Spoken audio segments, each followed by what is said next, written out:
Selamat pagi, hari ini 10 Desember 2020 saya akan berkunjung ke SMP Negeri 2 Kefamenanu. Saya akan bertemu atau mendampingi calon guru penggerak Ibu Gradiana Ingrid Naif. Jadi Ibu Gradiana Ingrid Naif ini adalah pendamping terakhir atau pendamping kelima yang saya dampingi dalam tugas saya sebagai seorang pendamping. Yuk, ikut saya.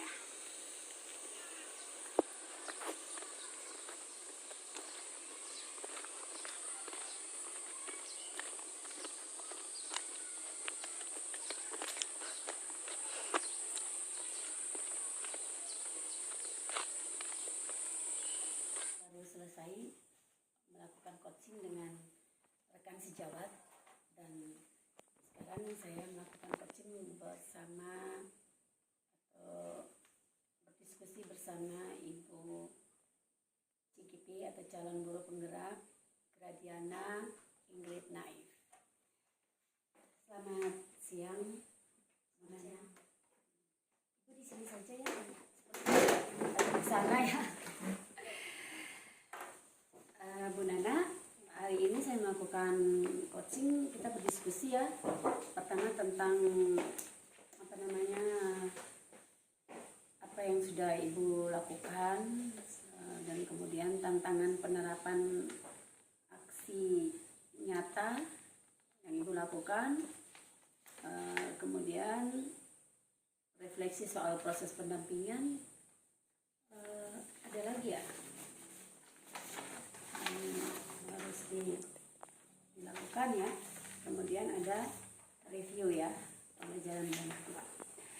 Baik, saya akan melakukan tahapan demi tahapan. Yang pertama adalah review proses pembelajaran bulan kedua. Ada 3 pertanyaan yang saya ingin katakan atau ajukan.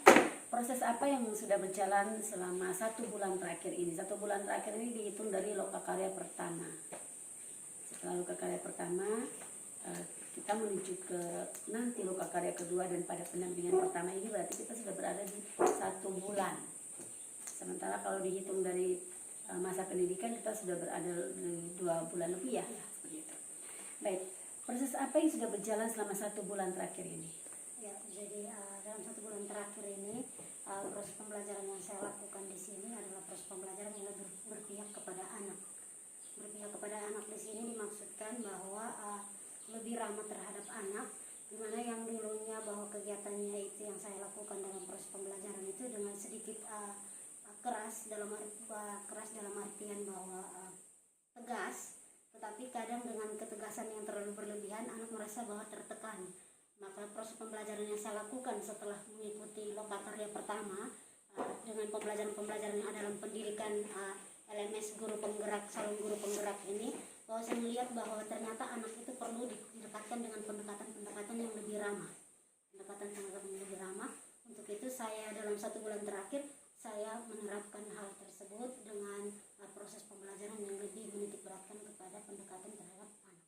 Jadi ramah anak. Ada lagi ya, selain ramah anak? Selain ramah anak, bahwa kita memberikan kebebasan kepada anak untuk menyalurkan apa yang ada dalam pikirannya melalui proses pembelajaran diskusi. Pembelajaran diskusi di sini yang awalnya waktu itu mungkin karena dengan kendala di mana kita ini dalam suasana pandemi COVID-19 ini, bahwa ketika anak-anak kembali, bahwa pembelajaran yang saya lakukan itu lebih kepada ceramah, di mana saya merasa bahwa dengan saya menyampaikan, karena materi saya adalah materi PPKN, saya menyampaikan dengan ceramah anak akan mengerti. Padahal sebenarnya bahwa kalau kita memberikan ruang untuk anak itu berdiskusi, maka anak lebih punya kebebasan untuk menyalurkan apa yang ia punya. Begitu ya Bu ya. Jadi dengan berdiskusi anak-anak juga bisa memberi contoh juga ya? Iya, bisa memberi contoh kepada teman-teman yang lain. Ibu, apa yang menjadi rencana tindak lanjut pendampingan? Jadi Ibu sudah buat ramah anak nih. Kemudian Ibu juga mulai dalam proses ramah anak itu terjadi diskusi-diskusi saat pembelajaran. Selanjutnya bagaimana nanti rencana selanjutnya? Rencana selanjutnya itu yang pertama saya komitmen dulu apa yang sudah saya kerjakan kerjakan selama 1 bulan terakhir ini, saya komitmen, kemudian terus menjalankan, komitmen dengan terus menjalankan agar kebiasaan ini, bahwa proses pembelajaran seperti ini terus berlanjut dan mungkin akan menghasilkan yang lebih baik dari yang sebelum-sebelumnya. Jadi menjadi pembiasaan dulu. Pembiasaan dulu ya. Jadi untuk sementara Ibu lebih memilih komitmen dengan yang sudah Ibu kerjakan untuk menjadi pembiasaan. Baik. Capaian apa yang Ibu peroleh selama 1 bulan terakhir ini dengan menerapkan ramah anak itu? Ibu mencapai apa? Dari Walaupun mungkin belum 100% ya, betul. Tapi capaian apa yang sudah Ibu lihat? Yang saya lihat dari apa yang saya lakukan selama 1 bulan ini, bahwa anak yang dulunya pasif akhirnya jadi anak yang aktif karena diberi ruang dalam diskusi. Anak yang awalnya mau berbicara juga takut untuk tampil di depan, karena diberi ruang itu maka mereka dengan sendirinya belajar untuk berbicara di depan walaupun di dalam kelas saja. Saya yakin bahwa dengan belajar dengan tampil di depan kelas akan membuat satu kepercayaan diri, kemudian akan di luar juga mereka berani tampil. Terima kasih Bu Nana untuk review proses pembelajaran bulan kedua. Nanti Ibu bisa menuliskannya lebih detail ya di sini. Kita masuk pada tantangan penerapan aksi nyata yang Ibu sudah lakukan. Apa pendapat rekan sejawat ketika Ibu meminta umpan balik mengenai praktik pembelajaran Ibu di kelas? Atau jangan-jangan Bu Nana tidak pernah melakukan umpan balik nih? Pernah tidak nih? Pernah. Kalau pernah, apa pendapat rekan sejawat ketika Ibu meminta umpan balik? Ya, jadi saya sering melakukan komunikasi, diskusi dengan teman-teman. Beberapa teman ada yang merespon dengan baik dan ada juga yang tidak. Ada juga yang merespon dengan baik dan ada juga yang tidak. Mungkin ada teman-teman saya, ada beberapa teman guru matematika misalnya Ibu Riatokan, itu mereka dia secara khusus itu bahwa dia sangat merespon apa yang saya lakukan sampai saat ini. Tapi ada juga yang tidak ya. Ada juga yang tidak. Bagaimana cara Ibu Nana meminta umpan balik kepada rekan sejawat? Biasanya untuk meminta umpan balik itu saya sering sharing materi-materi yang ada di LMS dan katakan bahwa ini adalah hal-hal baik baru yang perlu kita lakukan, dan itu dan melalui diskusi. Jadi sebenarnya diskusinya ini diskusi lepas, tetapi diskusi lepas yang tidak terjadwal, tapi ketika misalnya kami dapat informasi baru, seperti saya ambil contoh kemarin misalnya kesepakatan kelas itu, setelah saya dapat materi itu saya langsung panggil Ibu Ria, saya bilang, Ibu, ini ada satu hal baik yang harus kita buat. Jadi itu diterima dengan baik oleh rekan guru saya. Ya. Bahkan tadi saya coaching dengan Bu Ria sempat cerita soal itu, dan dia sudah mempraktikkannya malah. Apa tantangan yang Ibu hadapi dalam meminta umpan balik pada rekan sejawat? Tantangannya apa kira-kira? Tantangan yang saya alami itu hanya kepada teman-teman yang mungkin tidak merespon dengan baik, tetapi untuk yang lain merespon dengan baik. Seperti tadi Ibu Ria itu bahwa merespon dengan baik, tantangannya itu hanya kepada teman-teman yang belum. Ya, itu tantangannya apa? Tantangannya waktu itu atau memang mereka tidak mau merespon atau bagaimana? Menurut saya ada yang tidak merespon, ada juga yang terkendala dengan tugas tambahan. Jadi mungkin karena tugas tambahan mereka yang terlalu banyak, jadi mereka kurang merespon. Dibanding mereka benar-benar tidak ingin merespon dengan yang mereka sibuk karena tugas tambahan itu, lebih besar persentase itu kemana? Lebih besar presentasinya ke yang kurang merespon. Oh, jadi kurang meresponnya itu lebih yang benar-benar tidak mau merespon ya? Itu ada ya. Itu sebenarnya menurut Ibu kenapa ya mereka tidak mau merespon? Kalau tadi yang jelas ya ada tugas tambahan ya. Tapi kalau menurut Ibu, untuk sementara menurut Ibu tuh untuk sementara menurut saya bahwa mungkin karena belum ada hasil nyata yang mereka lihat. Jadi solusi Ibu untuk sementara? Solusi saya ya terus dengan apa terus bergerak. Terus bergerak dengan apa yang sudah bergerak apa yang sudah ini. Jadi ya mungkin ditunggu hasilnya dulu ya. Karena Ibu mengatakan begitu. Bagaimana Ibu merespon umpan balik yang Ibu terima? Kan ada Ibu nih tadi diceritakan ada Bu Ria ya. Bu Ria. Bagaimana Bu Ria merespon Ibu nih baik nih. Nah, bagaimana Ibu merespon atau bagaimana Ibu merespon umpan balik itu gitu? Jadi ketika Ibu Ria merespon apa yang saya sampaikan dengan baik, itu saya tentunya lebih bersemangat dan akhirnya terus membangun komunikasi untuk melakukan hal-hal baik atau budaya positif. Apakah ibu dan Ibu Ria melakukan kolaborasi misalkan atau bagaimana? Iya. Sehingga respon atau umpan balik yang Ibu Ria berikan itu dilaksanakan juga oleh Ibu CGP? Iya. Ibu Ria? Jadi kami melakukan kerjasama antar kolaborasi dengan Ibu Ria dalam guru mata pelajaran matematika untuk melakukan hal-hal yang seperti di sini. Saya bukan contohnya apa misalnya? Misalnya begini, saya ini bukan wali kelas, kebetulan bukan wali kelas, tapi untuk perhatian kepada anak-anak wali kelas kelas 7 itu juga ada. Jadi Ibu minta bantuan Ibu Ria, iya, untuk aksi nyata Ibu yang mana kalau membutuhkan wali kelas, iya, gitu ya. Baik, terima kasih. Ibu, sepertinya kita sudah menyelesaikan 1.5 atau tantangan penerapan aksi nyata ini. Nanti Ibu menuliskannya di sini ya Bu ya. Kita masuk pada instrumen refleksi pendampingan. Bagaimana Ibu memosisikan murid dalam ekosistem belajar?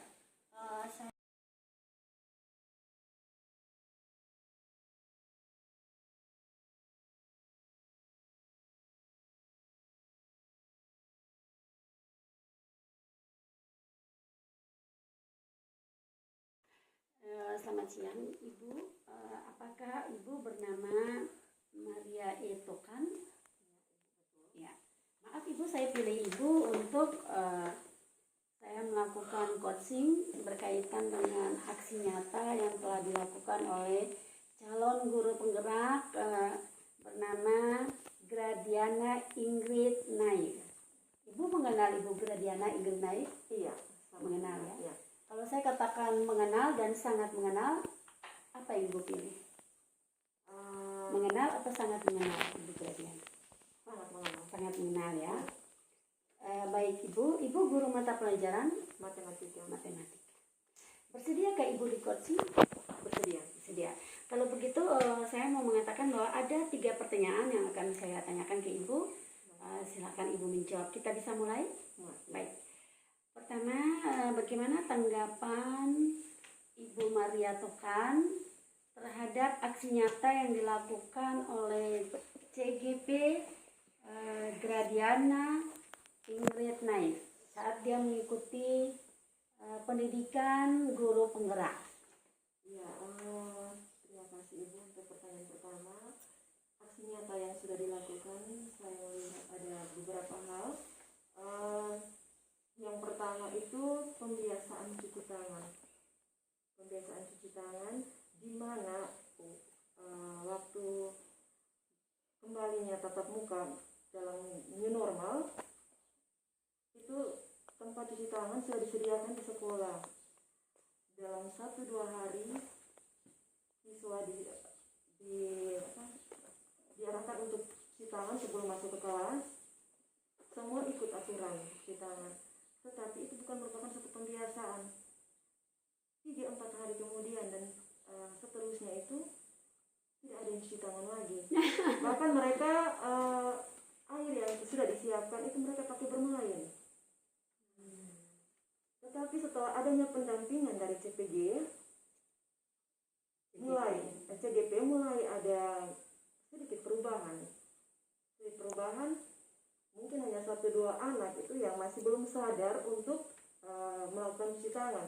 Tetapi yang lain itu sudah menjadi rutinitas dan kesadaran bahwa cuci tangan itu penting untuk kesehatan. Ya, Ibu, ini kedengarannya sederhana sekali ya.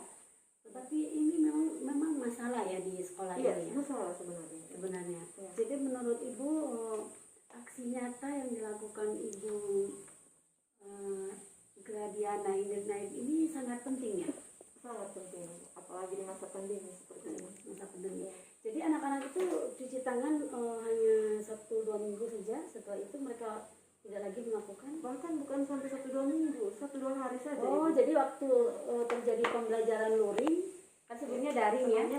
Daring. Ketika terjadi pembelajaran luring atau tatap muka, mereka datang ke sekolah cuci tangan tapi cuma 1-2 hari.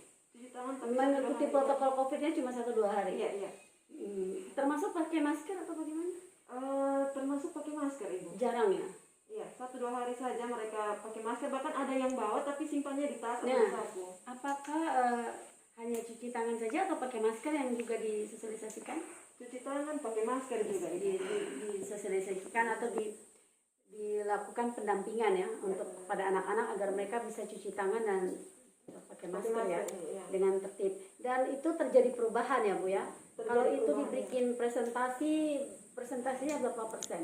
Sekitar Misalkan kalau 10 sampai 100 berapa persen? dia baru sekitar 65%. Tapi itu Tapi sudah ada sudah ada perubahan. perubahan Iya. dibanding kali lalu. hanya 1-2 hari. Besoknya 1-2 lupa. hari Ibu, iya. Baik. Dan itu karena sekolah menyediakan ya. Sekolah menyediakan. Apakah sekolah menyediakan di setiap ruangan atau Di setiap di setiap ruangan. ruangan? Iya. Tapi anak-anak memakainya untuk bermain ya. Iya. Pakai untuk bermain. Main Setelah main setelah air keluar ya? pelajaran mereka pakai bermain bahkan. Baik. Iya.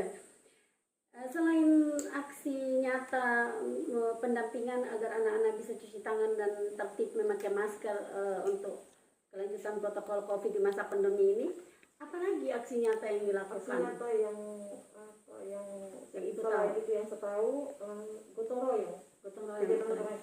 Biasanya gotong royong kerja bakti ini kami lakukan setelah kegiatan ekstrakurikuler. Sebelum kegiatan ekstrakurikuler. Ya. Jadi itu sebagai semacam rutinitas, bukan merupakan kesadaran. Jadi masih saja mereka setelah pembersihan habis, mereka pergi jajan, misalkan jajan mereka masih buang lagi kotor itu sampah itu sembarang tempat. Nah, tapi setelah melakukan pendampingan, yang saya lihat, misalkan tidak tapi saya lihat khususnya di kelas saya, itu mereka sudah kerja bakti itu sudah merupakan kesadaran bahwa kebersihan itu penting untuk mereka. Aksi nyatanya seperti apa? Contoh. Jadi misalkan gotong royong setiap hari Sabtu itu, setelah itu misalkan mereka pergi jajan lagi, kotoran yang ada yang sebenarnya pada dasarnya mereka selalu buang sembarangan, ini tidak, mereka sudah siapkan tempat sampah untuk dibuang. Nah, itu disiapkan oleh Bu Nana ya? Iya. Untuk disiapkan untuk dibuang. Awalnya disiapkan, kemudian dari mereka misalkan disiapkan di luar kelas. Kemudian mereka punya kesadaran sendiri untuk di dalam kelas lagi mereka siapkan. Oh ya. Ya. Itu yang menyiapkan siapa? Itu yang menyiapkan siswa. Oh, sebenarnya. atas bimbingan Bu Nana. Atas bimbingan Itu disiapkan dengan barang-barang bekas atau bagaimana? itu mereka pakai kotak sampah. Kotak sampah itu dari apa? Pakai gerdus. Gedus. Ya. Tapi bahwa disiapkan Disiapkan. Oh, Awalnya Ibu Nana oleh inisiatif Bu Nana, bukan Oh. oleh sekolah ya, oleh Iya. inisiatif Bu Nana. Baik. oleh Ibu Nana. Ya. Kalau di sekolah waktu itu sempat dibagi secara umum, tapi kemudian sudah tidak ada lagi. Hilang. Jadi jadi inisiatif dari Ibu Nana. Jadi menurut Ibu dua hal itu cukup bermakna ya, cukup Iya, berpengaruh ya berpengaruh untuk sekali. SMP Negeri Iya. 2. Kenapa? Untuk SMP Negeri 2 kepemimpinan itu sangat penting. Sangat penting karena dari awal yang kita melihat sesuatu yang biasa-biasa saja ternyata punya manfaat yang luar biasa, di mana itu menjadi satu kebiasaan yang Dan baik itu untuk tidak anak. ada dan harus diadakan. Iya, tidak ada dan harus diadakan. Baik. Apakah dua aksi nyata itu ada hubungannya dengan proses penanaman nilai-nilai karena Bu Nana guru PPKN atau bagaimana, bisa Ibu jelaskan? Mungkin bisa ada kaitannya itu. Coba menurut Ibu kaitannya di mana? Mungkin secara tidak langsung anak-anak sudah memiliki kesadaran untuk menanamkan hal-hal yang bersifat positif, yang baik. Seperti itu ya. Ya. Karena memang COVID ini adalah masalah dunia dan negara juga campur tangan ya untuk ini, termasuk sekolah ya, Iya. dan guru-guru. Baik, apakah sebagai rekan sejawat Bu Nana, Ibu melihat ada perubahan pada proses pembelajaran yang dilakukan Bu Nana? Iya, ada sedikit perubahan dari proses pembelajaran. Sebelumnya bagaimana dan sekarang bagaimana? Sebelumnya itu proses pembelajaran, misalkan dari guru sendiri, cara guru mengajar kepada siswa, terkadang menggunakan kekerasan, bisa menggunakan kekerasan fisik. Ibu Diana sendiri pernah ungkapkan dalam diskusi atau sharing bersama kami, pernah mengatakan bahwa dia pernah menampar siswa. Tetapi setelah ada ikut kegiatan guru penggerak ini, dalam proses pembelajaran Ibu Diana semakin kesabaran untuk mengajar membimbing anak sudah mulai ada, sudah mulai tumbuh. Ada dua hal yang saya lihat, yaitu yang pertama itu ramah anak, metode ramah anak. Metode ramah anak, kemudian metode ramah anak setelah Ibu Diana terapkan dalam kelas, diskusi itu sudah mulai berjalan. Diskusi mulai berjalan di mana ada beberapa siswa yang selama ini mengikuti pembelajaran dengan pasif, tetapi setelah menggunakan metode ramah anak, siswa mulai aktif bertanya. Mereka dengan bebas mengeluarkan ide. Selain ramah anak, apalagi Kesepakatan kelas. itu bagaimana coba? Kesepakatan kelas ini, jadi kita menyampaikan kepada siswa ada beberapa kesepakatan, misalkan untuk kerja tugas, datang tepat waktu. Misalkan kalau ada siswa yang tidak kerja tugas, mungkin kita berikan komitmen seperti apa. Dan kesepakatan kelas serta ramah anak itu diterapkan Bu Nana ya selama Ya, menjadi calon guru penggerak, dan Bu Ria melihat itu sebagai sebuah perubahan ya. Iya, perubahan. Terima kasih. Apakah Bu Ria mendapatkan inspirasi atau motivasi dari kesepakatan kelas, ramah anak, penerapan kesepakatan kelas dan penerapan metode ramah anak, kemudian ada aksi nyata cuci tangan, pemakaian masker, membuat tempat sampah dan sebagainya. Apakah Ibu Ria mendapatkan inspirasi dan motivasi dari aksi nyata itu Iya. yang dilakukan Bu Diana? Baik, saya sangat mendapatkan motivasi terhadap perubahan-perubahan yang ada sekarang. Misalkan pembiasaan cuci tangan itu dengan sendirinya sebagai wali kelas tiap pagi sudah mulai datang rutin untuk berdiri dampingi anak cuci tangan, kemudian selalu mendampingi anak untuk kegiatan-kegiatan, dan saya sendiri melihat sudah ada perubahan, dan saya agak berusaha agar apa yang sudah ada itu tetap ada. Tadi Ibu Kemudian mengatakan motivasi bagi saya, Ibu, mereka dalam tukar pikiran kami dalam diskusi bersama, saya sering bertanya bagaimana tentang mereka belajar dalam kelas, kemudian mereka sampaikan, kami dalam kelas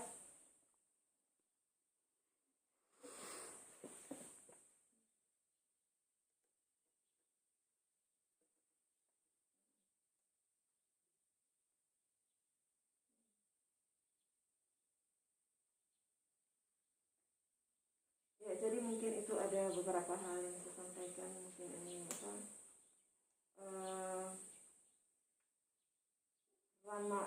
selain itu ramah anak ini, saya, Ibu, kalau sebagai saya guru matematika, saya tegas dan keras. Jadi anak itu mungkin dia semacam matematika ini sudah sulit, Ibu, sudah sulit. Kemudian bagi anak merupakan momok yang menakutkan. Jadi motivasinya jadi motivasi dari Ibu Nana ini, saya coba menerapkan motivasi metode ramah anak. Awalnya itu satu dua anak saja yang berani ungkapkan mereka punya ide, sampaikan mereka punya ide. Yang lain mungkin takut, Ibu. Tapi setelah saya menerapkan metode ramah anak, mulai banyak siswa yang bisa menyampaikan idenya secara bebas tanpa ada beban. Sebelumnya Ibu belum terapkan ya? Sebelumnya Tapi tidak setelah Ibu terapkan. terapkan, Ibu melihat bahwa ternyata ini menarik juga ya, karena anak-anak bisa bebas mengungkapkan ide tanpa beban ya, sehingga mereka bisa belajar matematika dengan baik ya. Sehingga itu merupakan bentuk dari inspirasi dan motivasi Bu Nana yang akhirnya Ibu terapkan di kelas matematika ya. Baik Ibu, terima kasih sekali Ibu sudah bersedia di coaching atau berdiskusi dengan saya. Apakah Ibu ingin menambahkan hal yang mungkin belum saya tanyakan, atau saya sudah menanyakan semuanya tapi mungkin ada yang belum Ibu sampaikan, padahal Ibu ingin menyampaikan? Mungkin saya mau sedikit sampaikan agar kebiasaan-kebiasaan yang baik ini mungkin bisa disosialisasikan ke semua jenjang pendidikan, supaya pembelajaran Merdeka Belajar ini bisa pembelajaran itu bisa tercapai dengan baik. Apakah maksud Ibu itu yang kesepakatan kelas dan ramah anak itu Iya. disampaikan ke jenjang pendidikan? Semua Maksudnya apa? disosialisasikan. MGMP, MGMP bisa Semua melewati wadah MGMP. mata pelajaran Iya. atau di sekolah ini saja untuk semua Mulai dari guru? untuk sementara waktu dari sekolah, Oh, kemudian jadi Ibu berharap Bu Nana bisa menyampaikan model ramah anak dan kesepakatan kelas itu pada MGMP yang lain di sekolah ini, sehingga coba kita mulai dari sekolah ini dulu sehingga semuanya bisa berjalan dengan baik. Bu Ria, hanya itu saja. Iya. Terima kasih Bu Ria, kita tos ya. Saya mari sini dekat ya. Saya mengatakan guru penggerak, kita berdua mengatakan merdeka belajar ya, sambil melihat kamera ya. Guru penggerak, merdeka belajar. Ulang ya Bu ya. Guru penggerak, merdeka belajar. Terima kasih Bu. Sampai jumpa, Tuhan memberkati.